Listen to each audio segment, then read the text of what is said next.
जनपद हाथरस के थाना सिकंदराबाद क्षेत्र के गांव फुलरई मुगलगढ़ी में घटित दुर्भाग्यपूर्ण घटना में वांछित मुख्य आयोजक 1 लाख का इनामिया मुख्य आरोपी देव प्रकाश मधुकर को व 2 अन्य अभियुक्तों राम प्रकाश शाक्य व संजू यादव को गिरफ्तार कर लिया गया है। जनपद हाथरस के थाना सिकंदराबाद में गांव फुलरई मुगलगढ़ी में दिनांक 2/7/2024 को एक अत्यंत दुखद एवं दुर्भाग्यपूर्ण घटना घटित हुई थी, जिसमें भोले बाबा के सत्संग कार्यक्रम के उपरांत भगदड़ मचने के बाद 121 लोगों की मृत्यु हो गई थी। घटना के संदर्भ में दिनांक 2/7/2024 को थाना सिकंदराबाद पर मुख्य आयोजक देव प्रकाश मधुकर व अन्य व्यक्तियों के विरुद्ध भारतीय न्याय संहिता की धारा 105, 110, 126 सब क्लॉज 2, 223, 238 में अभियोग पंजीकृत किया गया था।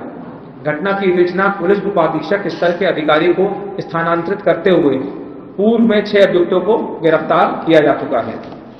इस घटना के मुख्य आरोपी देव प्रकाश मधुकर की गिरफ्तारी हेतु तमाम प्रयास विफल होने के पश्चात अपर पुलिस महानिदेशक आगरा द्वारा दिनांक 4/7/2024 को 1 लाख रुपए का इनाम घोषित किया गया था।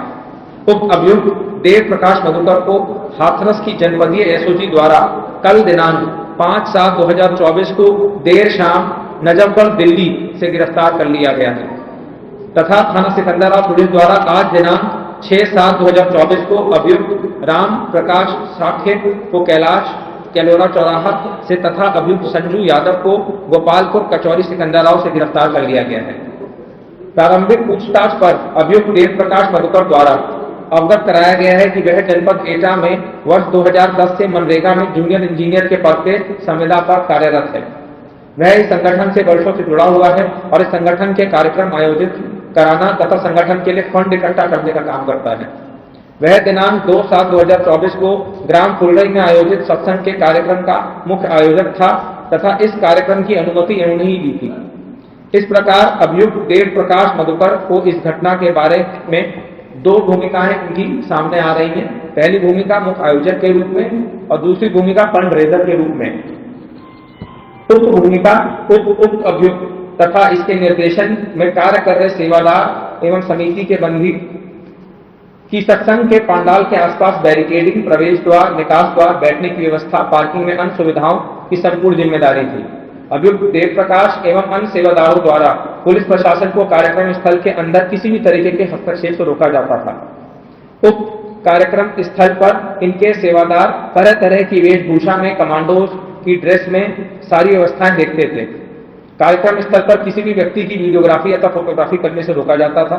इस प्रकार उक्त व्यवस्था को सही तरीके से नहीं किया गया एवं प्रशासन द्वारा निर्गत अनुमति पत्र में वर्णित अनेक शर्तों का उल्लंघन करते हुए यातायात व्यवस्था इत्यादि को प्रभावित किया गया। पूछताछ से यह भी स्पष्ट हुआ है कि इनके द्वारा भीड़ को संभालने का कोई प्रयास नहीं किया गया तथा सभी मौके से फरार हो गए। इस प्रकार इस अभियुक्त एवं अभियुक्त के निर्देशन के कार्य कर रहे सेवादारों, जिनमें 6 सेवादारों को गिरफ्तार किया जा चुका है, द्वारा अव्यवस्था फैलाई गई, जिसके चलते घटना घटी और कहीं जाने गई।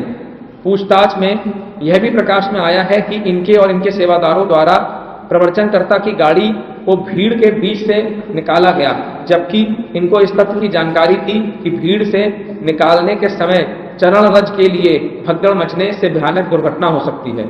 इसके अतिरिक्त यह तथ्य भी गहराई से जांच की जा रही है कि इस घटना के आयोजक सेवादारों द्वारा किसी के कहने या किसी के दुष्प्रेरित करने से तो ये नहीं कराई गई है एवं आवश्यकता अनुसार गिरफ्तार सेवादार आयोजकों को पुलिस कस्टडी रिमांड पर लेकर पूछताछ की जाएगी। अब इनका दूसरा रोल आता है फंड रेजर के रूप में, एक आयोजक के रूप में। अभियुक्त देव प्रकाश मधुकर इस संगठन में काफी दिनों से जुड़े हुए हैं और संगठन के फंड रेजर का काम करते थे और संगठन को संचालित करना तथा सत्संग इत्यादि करने के लिए पैसा इकट्ठा किया करते थे। पूछताछ से यह भी पता चला है कि विगत कुछ समय पूर्व कुछ राजनीतिक दलों द्वारा इनको संपर्क किया गया था। फंड इकट्ठा करने के संबंध में गहराई से जांच की जा रही है कि कहीं किसी तरीके के कार्यक्रम में इनके संसाधन कोई राजनीतिक पार्टी के द्वारा पोषित तो नहीं करे जा रहे हैं। अब तक की पूछताछ से ऐसा प्रतीत हो रहा है कि कोई राजनीतिक दल अपने राजनीतिक व निजी स्वार्थ के लिए इनसे जुड़ रहा है। अभियुक्त देव प्रकाश मधुकर से जुड़े समस्त बैंक खाते, चल अचल संपत्ति, मनी ट्रेल इत्यादि की जांच की जा रही है, जिसमें आवश्यकता अनुसार जो भी एजेंसियां हैं उनसे सहयोग लिया जाएगा।